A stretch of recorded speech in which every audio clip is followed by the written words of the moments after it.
aconteceu alguma coisa? Tem uns dias já. Eu não dei o rec, tem que dar o rec na hora que ele chega. A gente vai conversar bastante com vocês. Pede pra juntar logo, Fábio. Pede pra juntar, Fábio. Pede pra entrar mesmo, Pede pra juntar. Vitor, pede pros dois dos lados juntar os Vai ter dois. acesso. Para isso a gente trouxe a Giovana novamente, a doutora Giovana. É que eles estão receosos. Então, A gente vai passar os nomes, que ela também vai explicar depois da fala do secretário como que vocês jornalistas vão poder participar. Tá bom? percebeu ainda não? É, pô. Eles estão com medo. Aí o que dá pra fazer? Trazer esse púlpito pra frente. E aí eles ficam atrás. Desse lado nós temos a Giovana Dias. Vou soletrar Giovana. Deixa eu entrar aqui só um pouquinho, mano. G-I-O-H-A-N-A. Dias normal. Assessora técnica. Do outro lado vermelho nós temos o Kerry Alisson. Vou soletrar Kerry. K-E-T-R-R-Y. Alisson normal do exército. Técnico ciências. Giovana Alisson. Bom dia a todos. Como sempre faço, eu cumprimentei cada um de forma separada. Cumprimento agora coletivamente. Então, passando os dados do boletim, nós temos 1.460 pacientes confirmados com coronavírus no estado de Rondônia. Graças a Deus, temos 348 pessoas que já estão curadas, livres da doença. Algumas delas ficaram internadas nos nossos hospitais, no Hospital Regional de Cacoal, no Hospital Senetron, na AME, já estão curadas, já estão libertas dessa doença, graças a Deus. Infelizmente, temos 50 óbitos, um número muito ruim, um número alto. Se tivéssemos um, seria alto, seria ruim, seria péssimo, mas são 50, infelizmente, lamentavelmente. 6.299 testes realizados no estado de Rondônia até agora.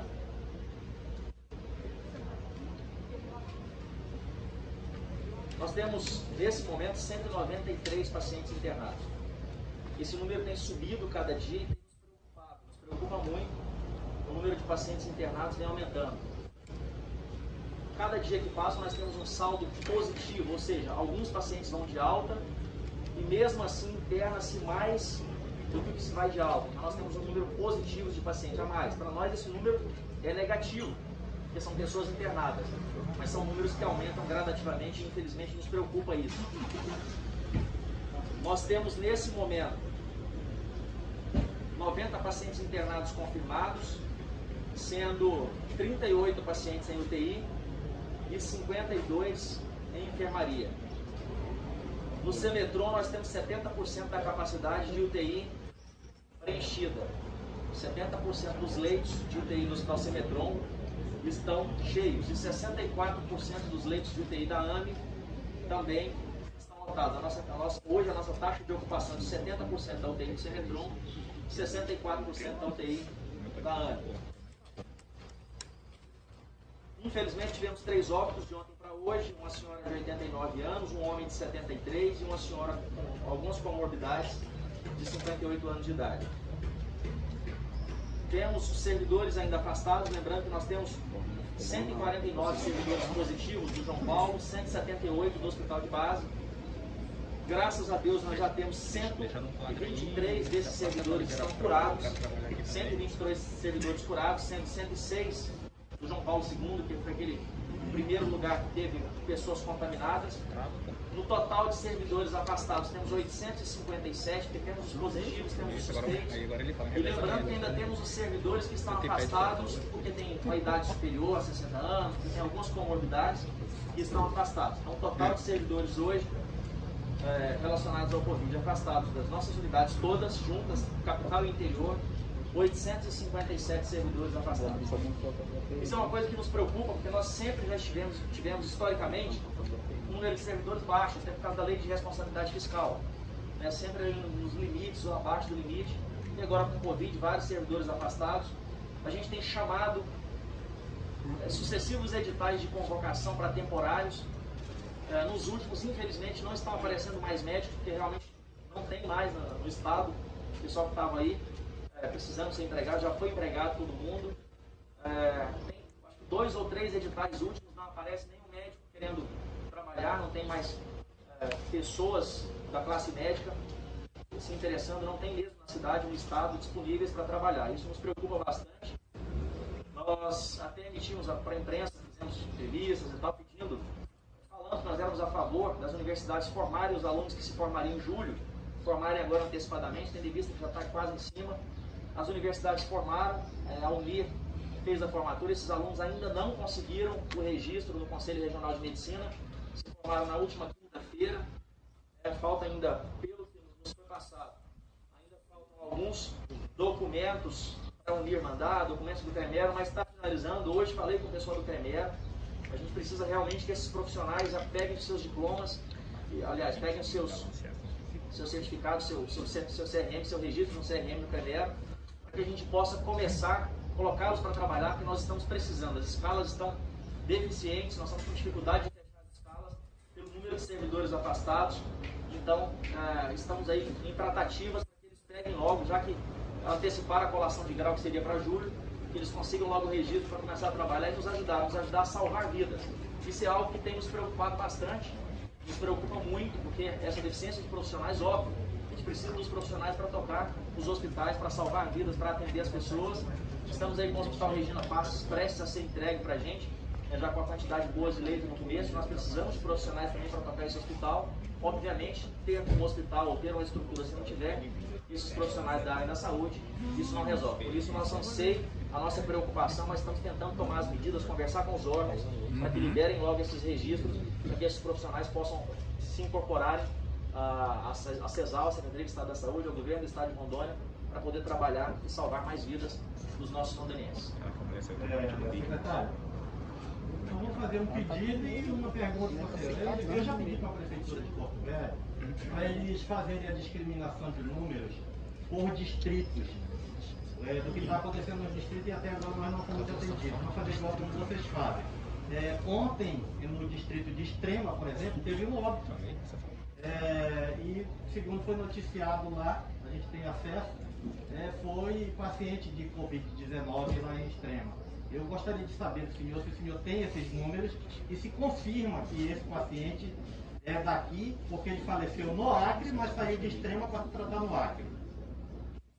Nós não temos esse dado desse paciente, não nos foi passado, prometo que vou pesquisar agora.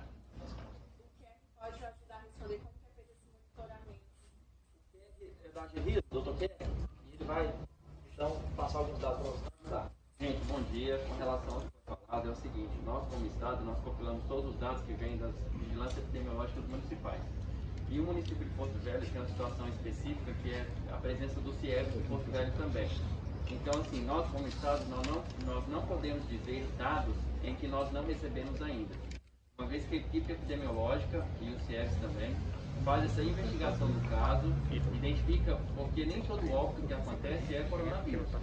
Mas os casos que são de coronavírus, antes de chegarem os dados oficiais, nós precisamos fazer uma investigação específica e aí então a gente subir com esse dado para a plataforma que todos vocês têm acesso, que é a plataforma de transparência com os dados de coronavírus do estado de Rondônia. No Distrito de Nazaré, teve o pessoal de lá que fez o vídeo, inclusive alguns moradores daquela região do Baixo Madeira, dando a ideia de que se usar o barco do hospital que tem no município. Existe algum estudo, alguma análise por parte da Secretaria utilizar esse atendimento do barco do hospital?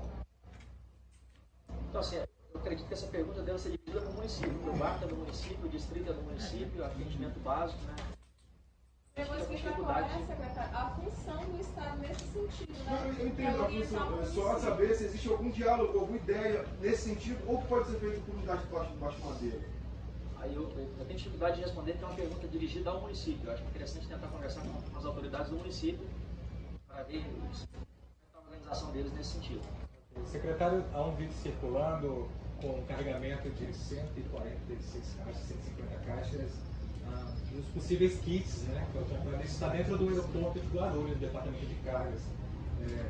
Procede? É um material que o senhor tanto aguarda? E a segunda pergunta, por gentileza, é com relação à empresa que faz o hospital de campanha para a ONU, se é uma sondagem, se está tendo esse diálogo, se está tendo um contrato ali, porque eu não acredito que a medida custo-benefício ainda mais em conta para o senhor, para a sua secretaria, é a construção do hospital de campanha.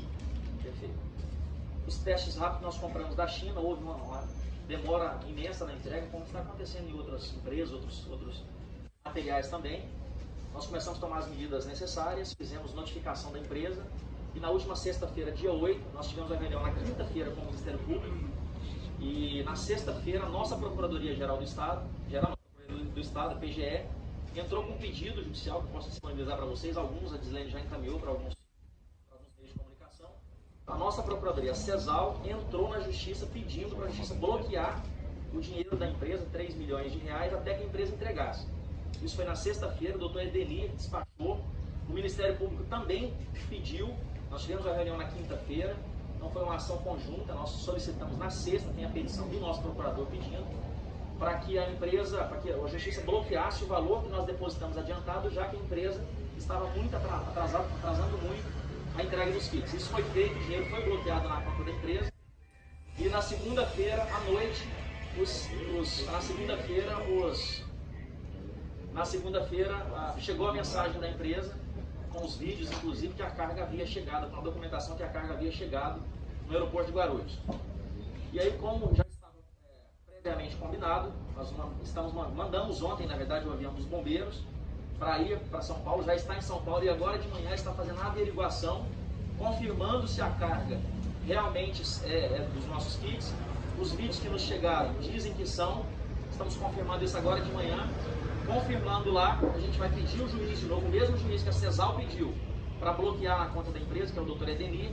Nós vamos fazer nova petição para ele, se confirmar que a carga é a nossa, para ele liberar o dinheiro da empresa, porque a empresa precisa pagar a alfândega lá, passaram até as notas para a gente, de valor de custos, desembaraço da alfândega, para liberar essa carga. Então, a priori, os vídeos aqueles vídeos são da nossa carga mesmo, e isso deve estar desenrolando hoje, que o nosso avião dos bombeiros já está lá com o pessoal, para averiguar tudo isso, se for a nossa carga, já trazer essa carga de teste para a gente.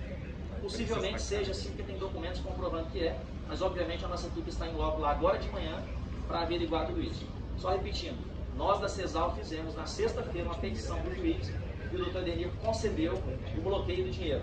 Não só nós, mas o Ministério Público também fez esse pedido. Nós havíamos sentado na quinta-feira com o Ministério Público, que era uma preocupação nossa. Tínhamos adiantado o dinheiro, os testes não estavam chegando, obviamente pela responsabilidade que temos. Não noticiamos isso para não ter muito alarde, mas o dinheiro já estava bloqueado, ou seja, o dinheiro não perderíamos, mas nós não queremos o dinheiro de volta, nós queremos os testes, porque está difícil comprar no mercado. Então a petição do juiz saiu muito bem feita, inclusive, é digno de nota, parabenizar o doutor Edenir, que ele colocou no despacho dele, no deferimento, que estava deferindo o bloqueio, entretanto que isso não poderia atrapalhar o negócio. Se por acaso a empresa apresentasse os testes, desbloquearia o dinheiro, que isso não atrapalharia a negociação, porque está difícil de comprar esses testes. Está muito bem feita a decisão, né, do Dr. Edenir, e essa petição que a CESAL fez na sexta-feira pedindo o bloqueio de dinheiro, a gente pode disponibilizar para todos vocês. Na verdade já foi encaminhado para alguns meios de comunicação, podemos mandar para todos vocês para confirmar a veracidade do que a gente está falando, apesar de não termos dado publicidade naquela época, porque nós não queríamos nem alarde, não queríamos nem que a empresa deixasse de nos entregar. Porque hoje as empresas, se os produtos chegam no Brasil, facilmente ela consegue passar para outras pessoas e com valores muito mais altos. Hoje, por exemplo, a gente não consegue comprar desse preço que nós compramos, o valor está muito mais alto. Assim como os ventiladores que nós compramos na época, lá atrás, pagamos, salvo engano, 50 e poucos mil reais, estão mais de 250 mil reais hoje. Tudo está, cada dia que passa, os preços estão aumentando e ficando fora da proporção. Esses valores que eu falei são valores aproximados, eu não tenho o valor real aqui agora, mas os ventiladores multiplicaram várias vezes o valor. E os testes também não têm daquele preço mais. Você fez uma segunda pergunta. Sim, sobre o resultado de campanha, a empresa da ONU. De campanha, perfeito. Esse diálogo. Empresa da ONU. Nós fizemos contato com a empresa da ONU, que é a UNOPS, né? Eles estão avaliando, fizeram uma cotação de preços, de vários preços. Nós fizemos um acordo com eles, já temos um contrato assinado. É uma empresa séria, internacional, né?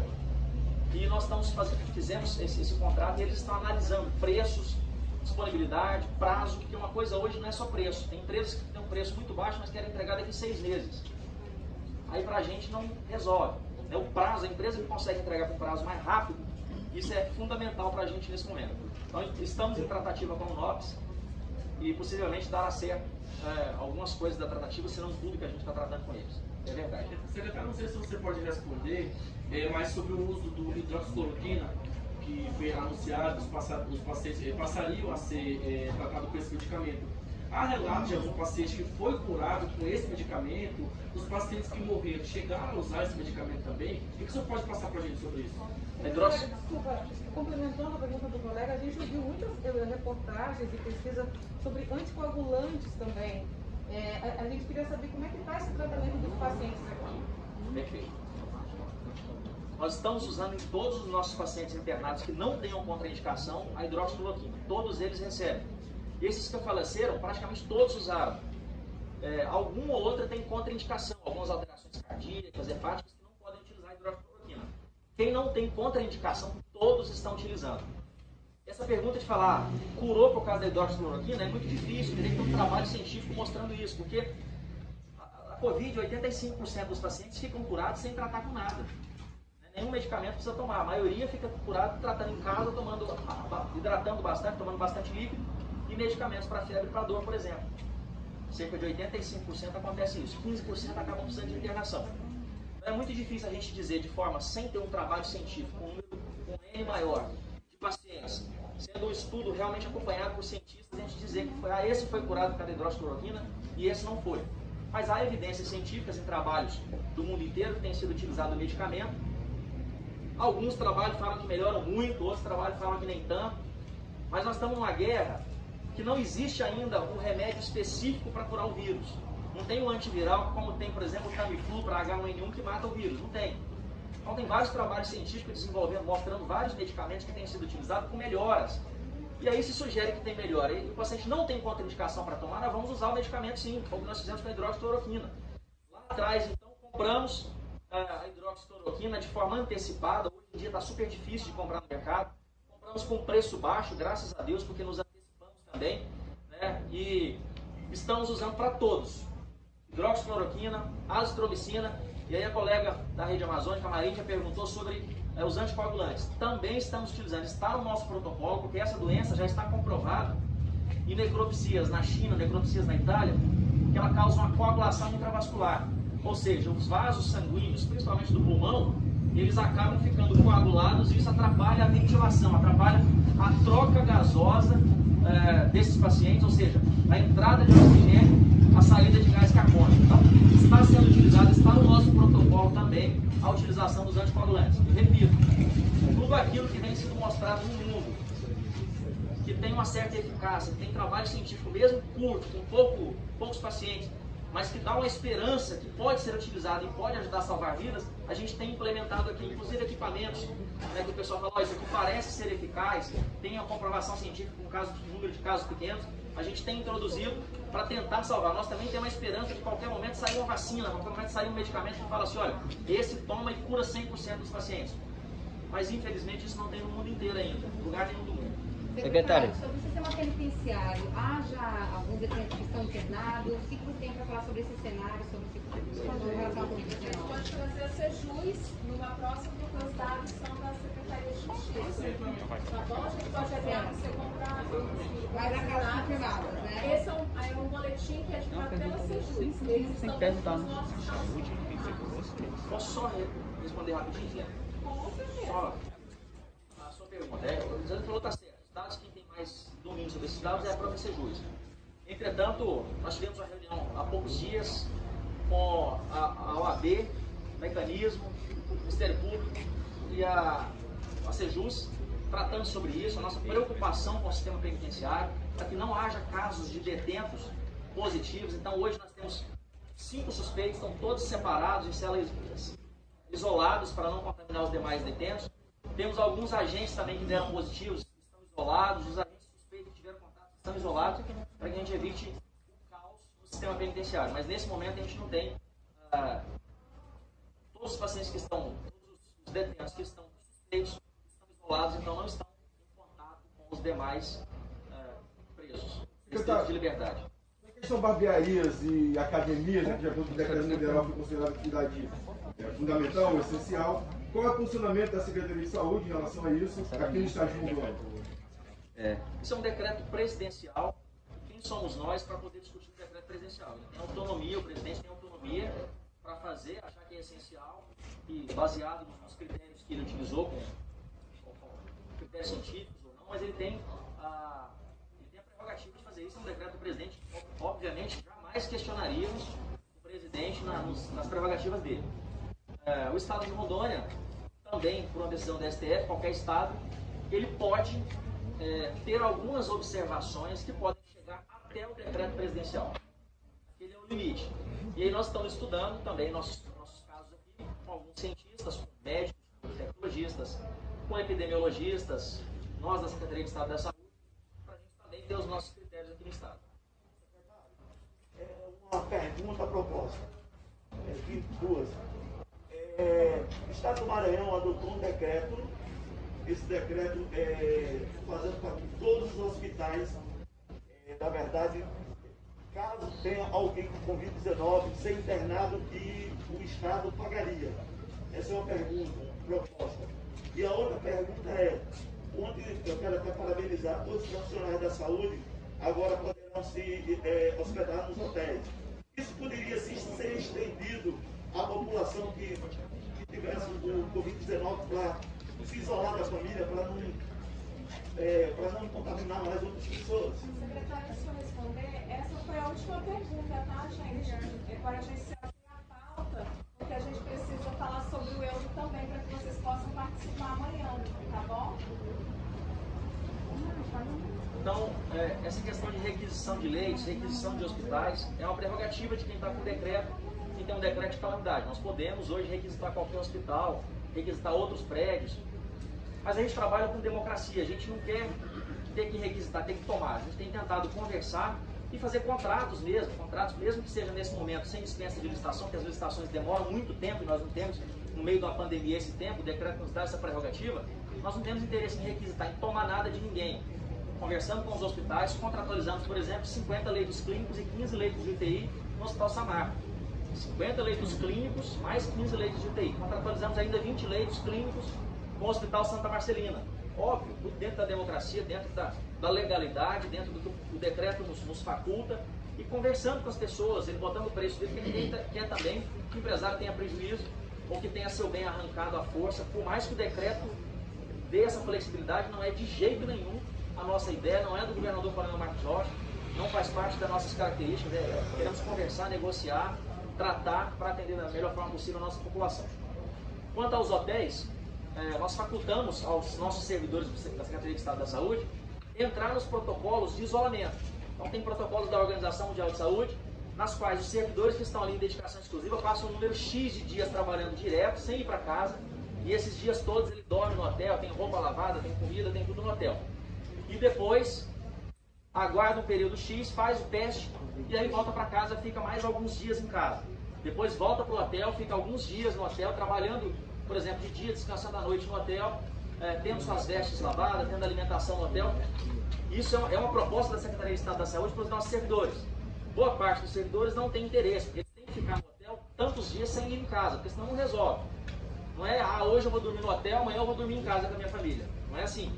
Tem um protocolo internacional para ser seguido e nós já fizemos a cotação de preços nos hotéis e estamos proporcionando isso aos nossos servidores da Secretaria de Estado da Saúde, mas pelo que nós vimos, a adesão não é tão grande pelo fato de ele ter que ficar um número X de dias no hotel. Hospital, hotel, e só depois ele vai ficar alguns dias de folga em casa. Gente, eu vou pedir para a Johanna, secretária, a doutora Johanna, explicar como que vai funcionar amanhã para que a imprensa e as pessoas que estiverem assistindo possam participar.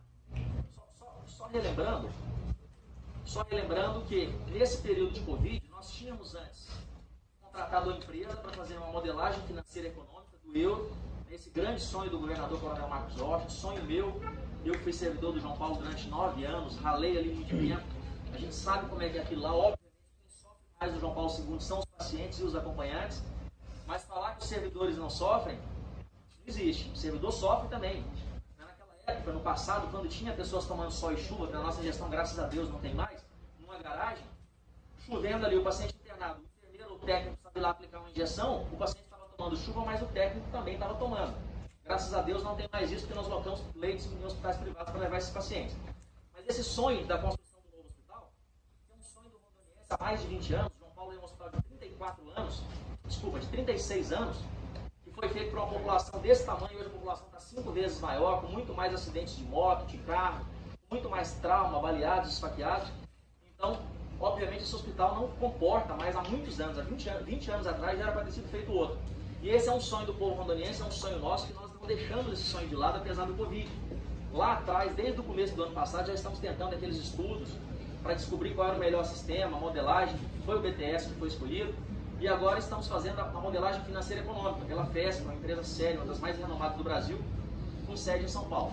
E aí amanhã nós teremos um evento, um evento de market sounding, onde eles vão fazer uma sondagem com vários empresários do Brasil e do mundo inteiro para mostrar a realidade de Rondônia, mostrar que nós estamos seguros do que queremos, mostrar que nós temos condições de pagar as prestações mensais para eles depois que eles construírem o prédio, até o prazo do prédio voltar a incorporar ao patrimônio do Estado. Então amanhã teremos esse mega evento com participação de todos os poderes, com participação dos órgãos fiscalizadores, de toda a imprensa. Nós estamos disponibilizando muito para a imprensa participar em tempo real. O governador vai estar participando, eu estarei participando, os membros da FESP, e é a oportunidade de nós mostrarmos que Rondônia tem potencial, de que nós precisamos do hospital, e que nós queremos que a prioridade número 1 do governo do Estado de Rondônia é a construção do novo hospital, do novo hospital de urgência e emergência de Rondônia, apesar de estarmos passando por uma pandemia. Ninguém ficou de braços cruzados durante a pandemia, esquecendo o novo João Paulo. Além de cuidarmos da pandemia, estamos cuidando também desse grande sonho da nossa população rondoniense. E a doutora Giovana, então, vai falar um pouquinho sobre isso, sobre esse convite, como é que vai ser o link disponibilizado, etc. Doutora Giovana. Bom dia a todos. Então, amanhã, às 9 horas, horário local, irá acontecer, como o meu secretário de saúde falou, o evento Market Saúde, que é uma sondagem de mercado a todos os investidores que tiverem interesse na construção do nosso novo hospital de urgência e emergência. Esse link será disponibilizado a todos vocês através das plataformas de governo, do nosso site institucional e em todas as redes sociais. É aberto ao público, qualquer um poderá ter acesso e acontecerá pela plataforma Zoom. Terá a presença do nosso ilustre governador também, onde será apresentado parte do perfil assistencial do hospital e o pré-projeto de viabilidade econômica. Esse evento se intitula assim porque a gente começa a partir de agora a sondar o mercado e como ele funciona no mundo todo. Inclusive, possivelmente pode ter participação de investidores mundiais. E é isso, fica o convite, é importante que toda a população esteja envolvida nesse processo, que é prioritário do governo e que beneficiará principalmente a nossa população.